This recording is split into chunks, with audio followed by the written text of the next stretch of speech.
Ashley Udoh from It's Ashley Udoh on TikTok, and I just finished filming a budget video where I fix someone's budget and take you all along with me, but there is only so much that I can fit in those 60 seconds.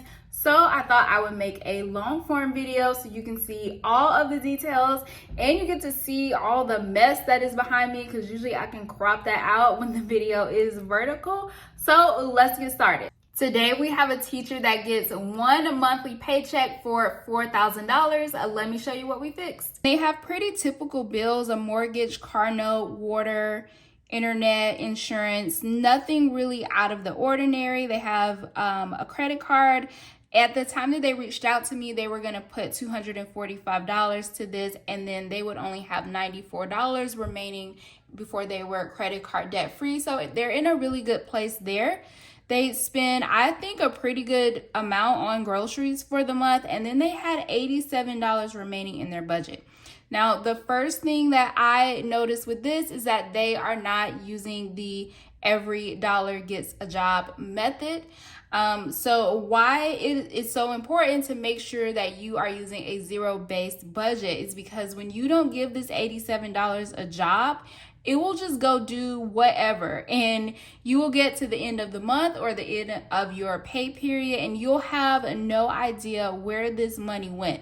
So even though we have covered all of our expenses, we still want to find somewhere to put this $87, because otherwise it will just go to wherever our money goes when we don't have a plan for it. So that is going to be one of my optimal goals here. The other thing is that we talked about having an emergency fund, but there is no line item here for an emergency fund.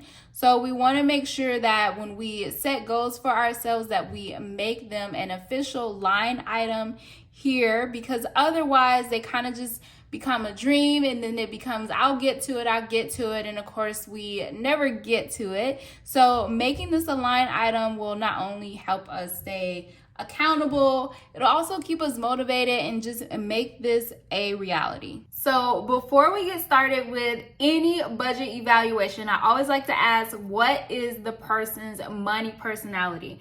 I ask that because I just want to have a better understanding of what their relationship is with money, and if it's something that is hindering in their financial journey, then we can create some kind of buffers to help them with that in their budget. So this person identifies as a warrior. Even when they are doing well financially, they still worry about money. So I want to keep that in mind as I am making this budget for them. So the first thing that I did was added this section here called padding. This is basically just to give ourselves a buffer for protection for our variable bills. So when you have a fixed expense like your mortgage or your car note, you know that that bill is going to be the same thing every month. But when you have a variable bill like your water or your electric or the gas for your car, that could vary anywhere from $1 to a couple dollars a month. So knowing that this person is someone that worries, and honestly, even if this wasn't a person that worries, I always like to have just a buffer. I personally keep about $100 buffer in my own budget, but for this person, I added an additional $15 for every variable bill. So for their water bill, their electric bill, and their gas for the car, we added an additional $15 to this section here that I have labeled padding. After we add that, they are going to have $42 remaining, and we are going to use this to kickstart their emergency fund. Now, when we got to the emergency fund, I wanted to have an understanding of where they already were. Were we starting from zero? Did they already have some money saved up? And I learned that we would be starting from zero, which is okay. And they shared with me that the reason they were starting from zero is because every time they've tried to save in the past, they have kids and something will come up. And like alarm bells started going off when I heard that they have kids, because when you look at this budget, there is no line item here for kids. And if you have ever had kids or you know someone that has kids, you know, number one, they are expensive, and number two, they are unpredictable. So we need to have some kind of line item in here, whether that's for their activities, their clothes, going out with friends, whatever it is. We need to have a section for that in our budget. So when we get to the following month, that credit card bill, remember I said they were almost credit card debt free. So now they only have $94 remaining, and that really freed up some money for us. So for the following month, we are going to add a section for kids. I gave $100 for this. And then we're also going to add a line item for miscellaneous expenses. I like having a miscellaneous expenses. It's kind of like my catch-all if I need to spend money that doesn't fall into another category. But again, it's all about just making protections for ourselves so that when we have those unpredictable moments, which will happen for all of us, we are covered and we don't have to have our entire budget thrown off. So now that we have added these two sections, we're going to have $43 remaining, and that is what we are going to add to our emergency fund for the following month. Now things are getting really exciting because when we get to the third month on this new budget system, you will see that credit card bill is gone. That freed up a lot of money for us. Now we'll have $687 left over after all of our bills are taken care of, and we will have $137 left over after we've taken care of groceries, kids, and that miscellaneous section. So now we will be able to contribute $137 each month to the emergency fund. Now I want to talk about these additional sections that I added here because they have a little bit of fluidity. So I'm talking about the padding section, the kids section, and the miscellaneous section. What happens when you get to the end of the month and you didn't need to use the entire $45 for this section in padding, or you had to use some of it but not all of it, and the same for the kids and the miscellaneous? Well, you have a few options here, and so let's start with the padding. So your first option is you can set for yourself a goal that each month you're going to have a certain amount that you keep in padding. Maybe it's $45. Maybe you want to build yourself up to something higher. So let's say for this first month, you ended up needing $5. So now you have an additional or extra $40 hanging out in your bank account. Now, it depends on what my financial situation is for the month.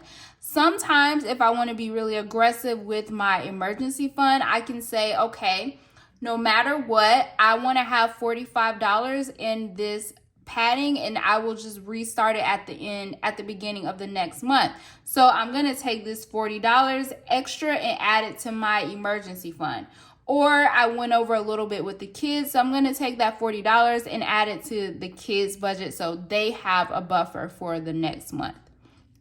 Another option is to say $45 is a good start, but I'd really like to get to $90 or so $95, whatever. So I'm going to add this extra $40, and when I restart for the next month, I'm going to keep this money in the padding, just keep it hanging out in my bank account. And then when the next month comes, I'll have an additional $40 here for my buffer. You can do the same thing for your, okay, let's get the standard eraser.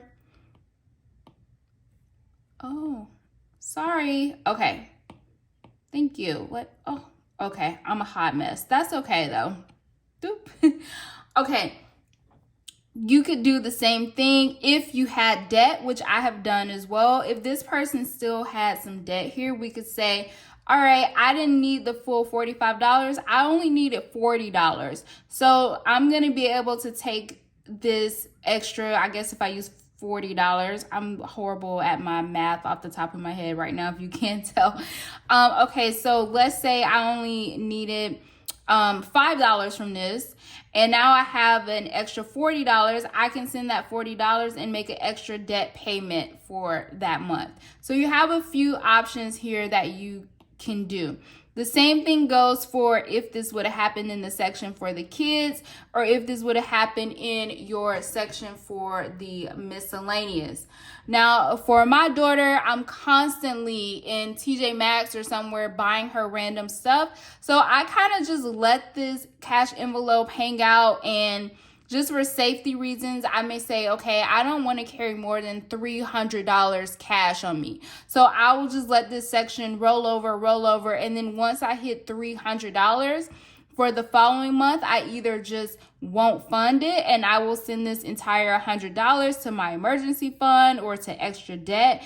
Or I'll say, okay, we've hit the $300. Like, let's find somewhere else for this to go. Or it's been 3 months and I haven't spent any of this money. Maybe we revisit. Maybe we don't really need $100. Maybe we only need $50. And then I'll find somewhere to send that extra $50. Same thing goes for your miscellaneous section. Maybe you realize, okay, actually this isn't so miscellaneous. I'm spending this $50 every month on candles. So instead of calling this miscellaneous, let's just call it candles, because that's where the money is really going. So you give yourself, even though these are intended to be buffers, they aren't real bills. So we have some options there on what to do with that money. The most important thing is that we want to be giving every dollar a job. And that rule applies even for these categories that we have given ourselves that aren't actual bills.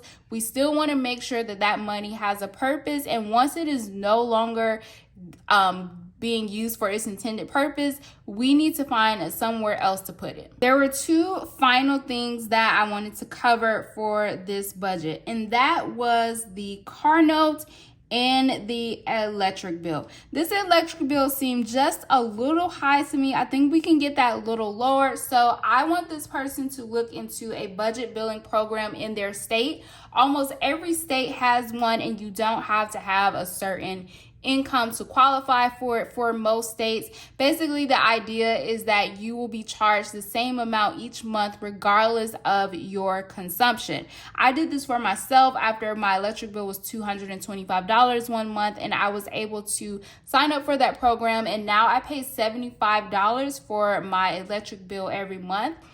I love this, one, because you have a lower bill, but also this bill is no longer variable. Now this bill has become a fixed expense. The other one is the car note. So what we are going to do is see if wherever they got their loan allows them to make 2 payments a month versus 1 payment. So we're going to split this $507 into 2 payments, and they will make 1 payment on one day in the month and another payment at the end of the month, or whatever day is allowed for that second payment in the month. When you do this, you give yourself an additional payment for the year, and it effectively reduces your car loan length, which also means it reduces the amount of interest you pay, even though you haven't paid any extra money for your car note. So let me show you an example of what that looks like. This car note hack is going to change your life. Okay, so instead of making your normal monthly car note payment, you're going to divide that car payment in half and make that payment every 2 weeks. This is going to give you 13 payments instead of 12, which will reduce your interest and your overall balance faster. Okay, let's say you bought a car this month. The loan amount is $25,000. The average interest rate is 4%, so we'll go with that. And you're going to pay the car off in 5 years or 60 months. Your monthly payment is $460, but watch. Now we take that same monthly car note payment and divide it in half. So you're going to pay that bi-weekly, and watch what happens. Now your car loan will be paid off in 4 years and 8 months, saving you 4 months of interest and car note payments.